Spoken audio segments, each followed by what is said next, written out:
muy bien. Nuestro estudio en el escrito está de Dios. Hoy es bajo el tema y conforme la fecha: la paz os dejo, mi paz os doy. Suena, si se quiere, chocante y contradictorio contra una brutal realidad que vivimos los humanos. La paz es lo que menos hay en el planeta. Hubo épocas posiblemente donde habían países, habían regiones del mundo donde paz no había, pero sí otras naciones en comparación gozaban de paz y bienestar. Hoy nada de eso es así. No importa en qué lugar la gente viva en este gastado y afligido planeta, paz es lo que cuesta encontrar. Así es que en esta Navidad y todos los días, no solo en estas fechas, qué importante es proclamar la paz de Dios. Mire qué hermosa palabra: la paz os dejo, mi paz os doy. Es un legado de Dios para nosotros. Sería entonces una total contradicción, una total contrariedad y contrasentido que seamos creyentes y que no tengamos paz, y que nos estemos peleando y discutiendo en los hogares y llevándonos mal con todo el mundo. Eso es totalmente absurdo y es opuesto a la naturaleza de la fe cristiana. Así es que este es nuestro tema: la paz os dejo, mi paz os doy.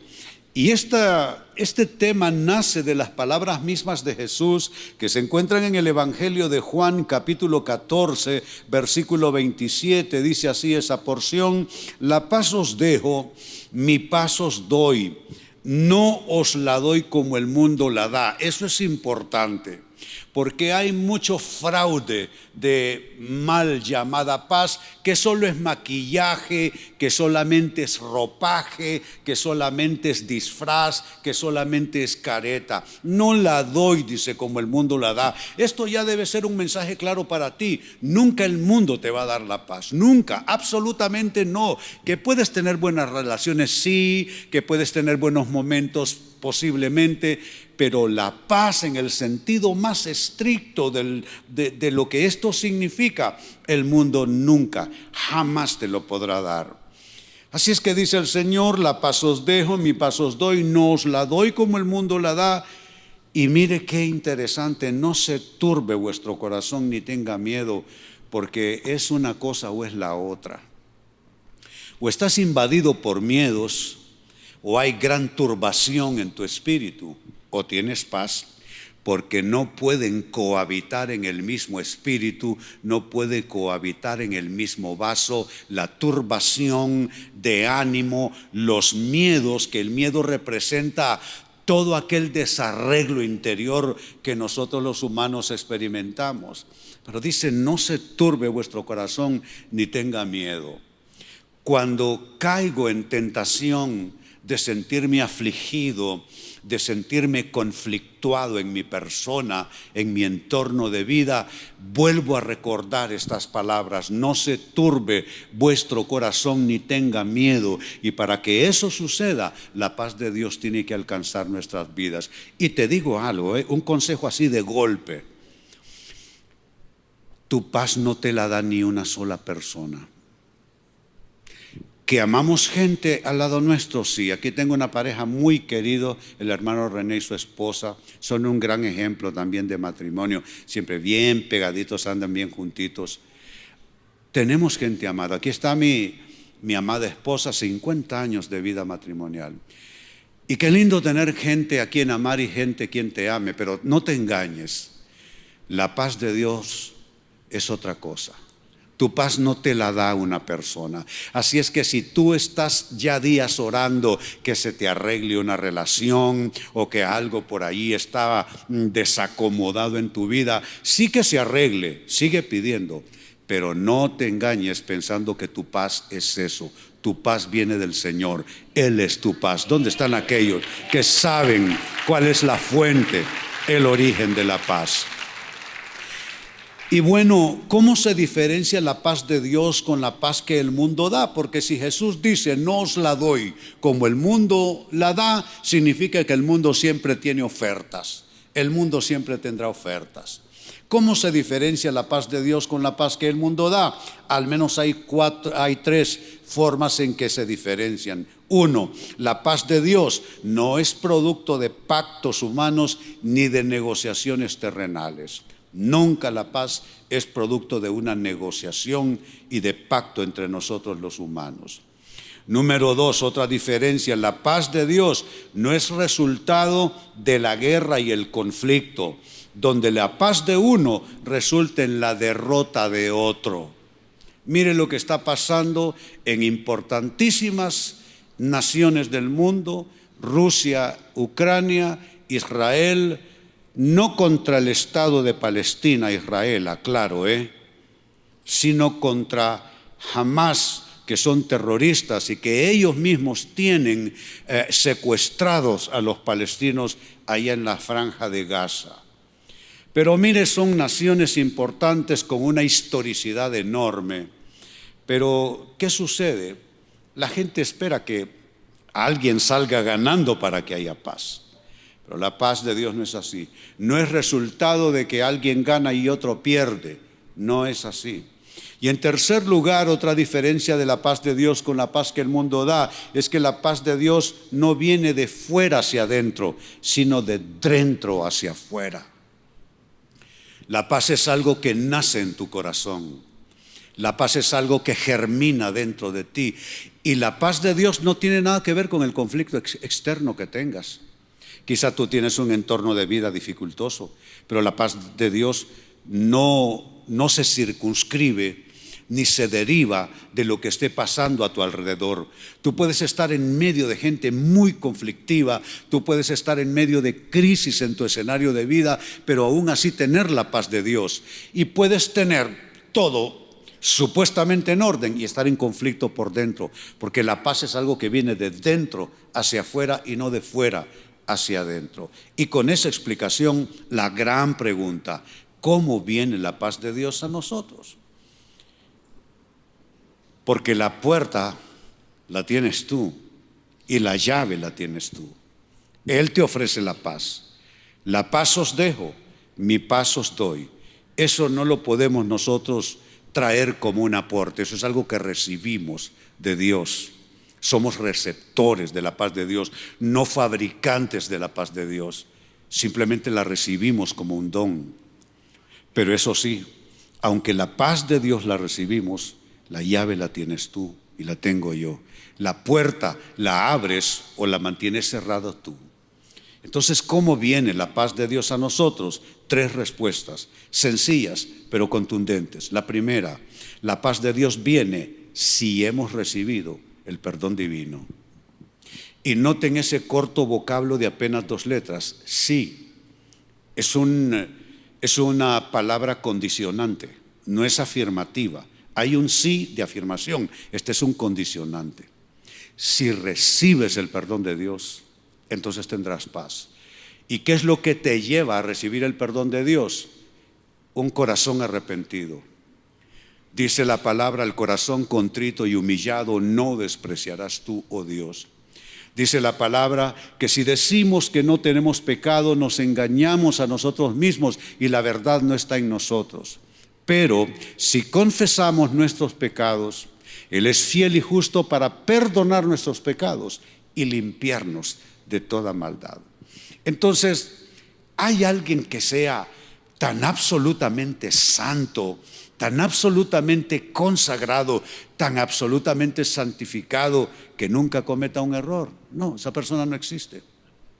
Somos creyentes, pero a veces enojados, damos el portazo o decimos la grosería, o a veces la ambición o la envidia, o criticar injustamente a alguien, o malquerer a alguien de manera gratuita.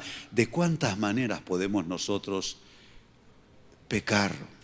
Pues sabes que ni tú ni yo somos santos en ese sentido, y cada vez que necesitemos la paz de Dios, asegurémonos haber recibido el perdón de Dios, y eso requiere previamente venir en arrepentimiento a decirle: Señor, he pecado. No hay nada de malo en decirle a Dios, perdóname, y hay todo lo malo en querer encubrir en nuestra vida cosas que no están bien hechas, negocios, cosas de dinero, malos pensamientos, en fin. No hay nada de malo en confesar delante de Dios, porque dice la palabra que el que encubre sus pecados no prosperará. Dice la carta a los Hebreos, capítulo 10, verso 18, y cuando los pecados han sido perdonados, noten, ya no hace falta ofrecer más sacrificios. ¿Por qué? Porque tienes paz. Ya no necesitas decir que voy a ayunar 3 meses o que estás en paz, porque Él te perdonó. Y el perdón de Dios tiene 2 dimensiones. La dimensión en términos generales, cuando venimos a Cristo, Él perdona nuestros pecados, pero la dimensión del día a día también. Y esa es otra dimensión importante. Y hay que pasar por esas 2 etapas. Pero mira qué maravilloso texto. Cuando los pecados han sido perdonados, ya no hace falta ofrecer más sacrificios porque estás absolutamente, completamente, totalmente en la paz de Dios. Yo aspiro que en esta tarde haya suficiente paz en nuestras vidas. Sí. No significa que seamos perfectos, porque no hay que ser perfecto para tener paz. Solo hay que tener las cosas arregladas de cara al cielo. Pero perfección, eso es para Jesucristo. En segundo término, ¿cómo viene la paz de Dios a nosotros? Viene si estamos dispuestos a perdonar. Lo primero es si hemos recibido el perdón. Y eso viene de fuera del Señor hacia nosotros, el perdón. Lo segundo viene de nosotros hacia afuera, hacia nuestro entorno. Viene si estamos dispuestos a perdonar. Y noten de nuevo el corto vocablo de apenas 2 palabras. Sí, if, es un condicionante. Eso es algo que te involucra. Eso es algo que te implica de manera directa. Y en esto no hay escapatoria. Yo tengo 50 años de servir al Señor y de predicar la palabra, pero esto me atañe a mí, esto me concierne a mí. Yo no puedo escapar, porque nunca nadie se graduó de nada cuando se trata del reino de Dios. Siempre somos humildes discípulos de Cristo, humildes aprendices, porque cuando queremos ser graduados de la vida cristiana, nos volvemos altivos, con el derecho de decirle 4 cosas a cualquiera, de juzgar mal a la gente. No, nunca nos graduamos de nada. ¿Dónde están los que son eternamente aprendices del Señor y de su palabra? Y eso no debe avergonzarnos en ninguna manera. Entonces viene la paz de Dios y estamos dispuestos a perdonar. Y aquí un cuadro dramático en verdad en su momento. Génesis 33, verso 4, dice: entonces Esaú corrió a su encuentro y lo abrazó, puso los brazos alrededor de su cuello y lo besó, y ambos lloraron. Una enemistad terrible entre hermanos, no solo nacidos del mismo vientre, gemelos, como para darle mayor, no sé, una cosa como mayor intimidad, mayor cercanía. Y desde que salieron a ver la luz, ya venían trabados en pleito. El menor venía tomado del tobillo, del pie del otro, y así fue la vida de ellos, compitiendo todo el tiempo, haciéndose trampas mutuas. Y los 2, déjenme decirlo, los 2 fueron tramposos. Jacob demostró años más adelante ser el maestro de las trampas cuando se enfrentó a su suegro, que se hacían trampas entre los 2, y así se mantuvieron por lo menos 15, 20 años. Pero así es, nadie escoge una ruptura de relaciones, sobre todo en la familia. Nadie racionalmente, nadie sensatamente va a escoger estar en conflicto con alguien de su misma familia. Y si alguna vez tuviste un serio desencuentro con un familiar, un gran resentimiento o un pleito que sesgó la relación, sabe de qué estoy hablando. Yo sé de qué estoy hablando. No lo sé por la historia de Jacob y Esaú. Cuando te digo que lo sé, es que lo he vivido.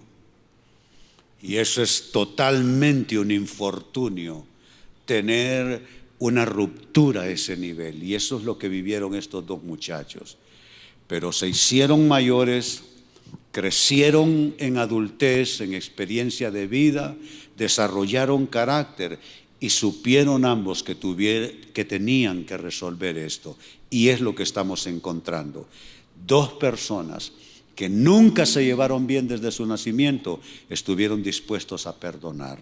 Cuando se encontraron, Jacob venía aterrorizado porque un piquete de gente armada como de 400 hombres estaban allí en toda esa comitiva de encuentro familiar. Y Jacob dice, aquí voy a pagar yo todas las que le he hecho. Pero mire entonces Esaú, y me gusta que mencionan a Esaú primero, porque él es el que estaba enojado. El otro es el que había hecho una mala pasada, pero este es el que estaba enojado. Y entonces él, el que estaba enojado, el que necesitaba perdonar, entonces Esaú corrió a su encuentro y lo abrazó. Puso los brazos alrededor de su cuello y lo besó. Lean para mí la frase final. Ambos lloraron. Hay razones para llorar y razones para llorar. Algunas razones no son buenas, son pérdidas, dolores, tragedias, pero hay razones buenas para llorar cuando Dios recupera una situación. ¿Y cómo se recupera una situación? Mediante el perdón. ¿Ustedes creen que es que ellos a partir de entonces fueron, como decimos los hondureños, uña y carne? No, siguieron cada quien con su vida. Ya sus rutas estaban trazadas, ya sus historias eran historias disímiles en muchos sentidos, historias autónomas la una de la otra. Pero aquí todo cambió. Y sabes, cuando uno tiene que perdonar a alguien, no necesariamente es que con esa persona vas a volver a tener lo mismo. Posiblemente sí, posiblemente no. Pero lo importante es que tú lo resuelvas en tu corazón. Saben, hace 25 años tomé una de mis más grandes decisiones como persona adulta y como creyente. Hace 25 años tomé esta decisión. Yo no tengo enemigos. Fue una decisión que tomé. Yo no tengo enemigos. Y tomé esa decisión en medio de grandes dolores, de mucha frustración y, si se quiere, en medio de grandes injusticias. Pero dije, yo no tengo enemigos. Y lo que quise decir con esa decisión no es que todo el mundo me iba a querer desde entonces. Por supuesto que no, eso no es posible.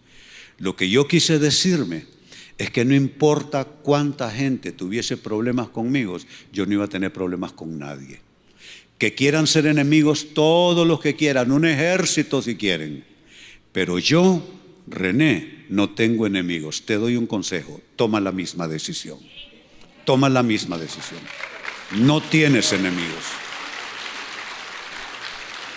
Entonces, como ves, lo importante es resolverlo aquí adentro, en tu corazón. Y entonces, cuando estás dispuesto a perdonar, viene la paz de Dios a tu corazón.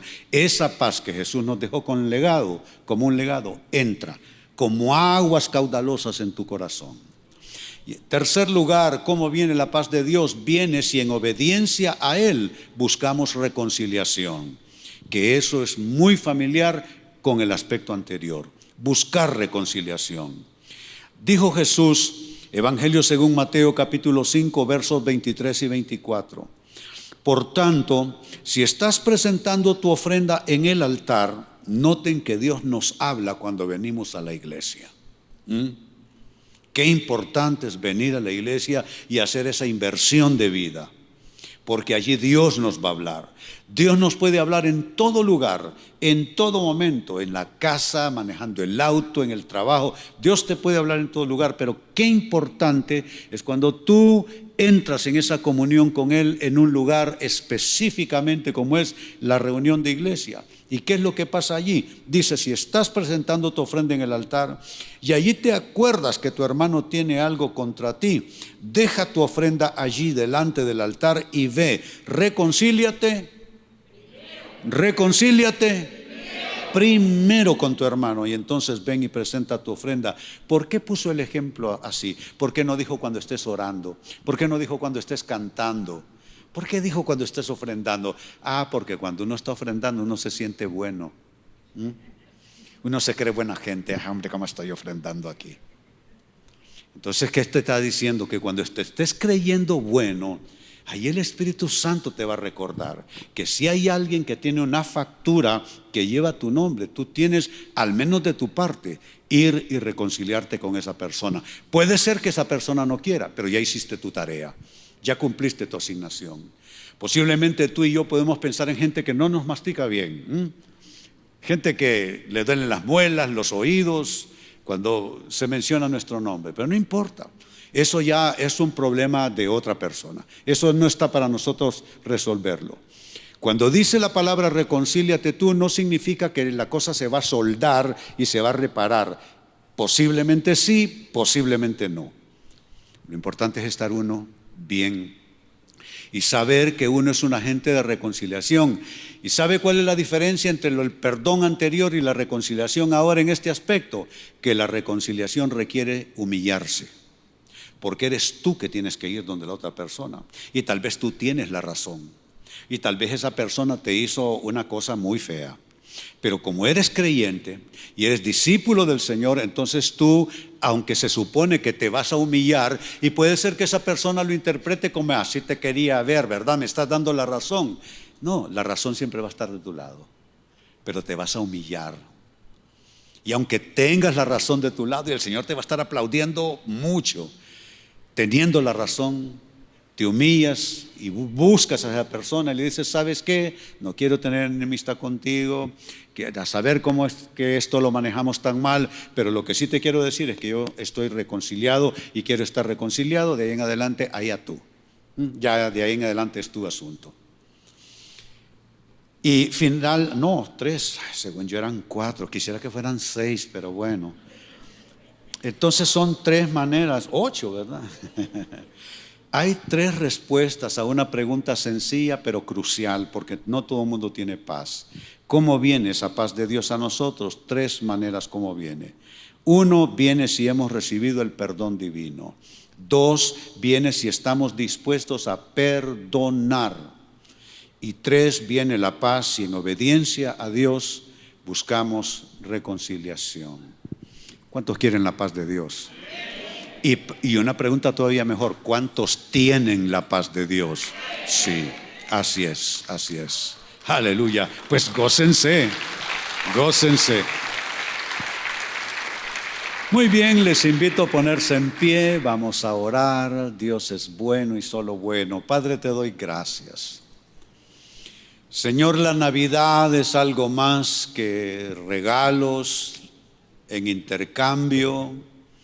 La Navidad es algo más que una comida especial en casa. La Navidad es algo más que un atuendo nuevo conforme a la ocasión. La Navidad no es comercio. La Navidad no son canciones. La Navidad no son luces, qué bonitas las luces. No es el árbol, qué bonito el árbol. Son bonitos, pero solo son adorno. Y la vida no se vive con un adorno. La paz os dejo, mi paz os doy. No os la doy como el mundo la da. No se turbe vuestro corazón, ni tenga miedo. Quizá parte de tu paz se fue con un ser amado que hoy no está contigo. ¿Y cómo lo extrañas? Nunca vamos a olvidar a ese ser amado. Lo más que logramos hacer es aprender a vivir sin Él y recordar lo bonito. Quizá algo pasó, si no este año, en algún tiempo, y eso compite con tu paz. Pero ¿sabes qué? Tu paz es una herencia, tu paz es un legado, tu paz sobrepasa todos los traumatismos de vida que has vivido, injusticias, pérdidas, derrotas, fracasos, tragedias. Tu paz no tiene comparación con nada de eso. Hoy yo doy gracias a Dios por todo lo que Él me permitió vivir. Le doy gracias a Él que en los momentos más oscuros de mi historia, Él vino a recordarme que esa paz es un regalo y es un legado.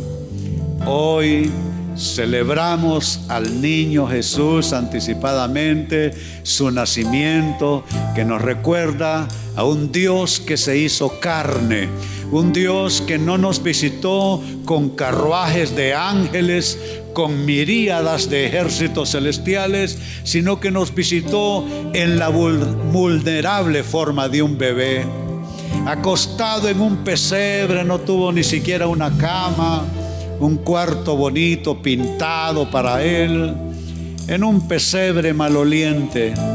Y Él compró la paz con su sangre para que tú y yo tengamos paz. Dale gracias, dale alabanza, dale gloria a su nombre. Levanta fuerte ese aplauso y gózate en aquel que es nuestra paz.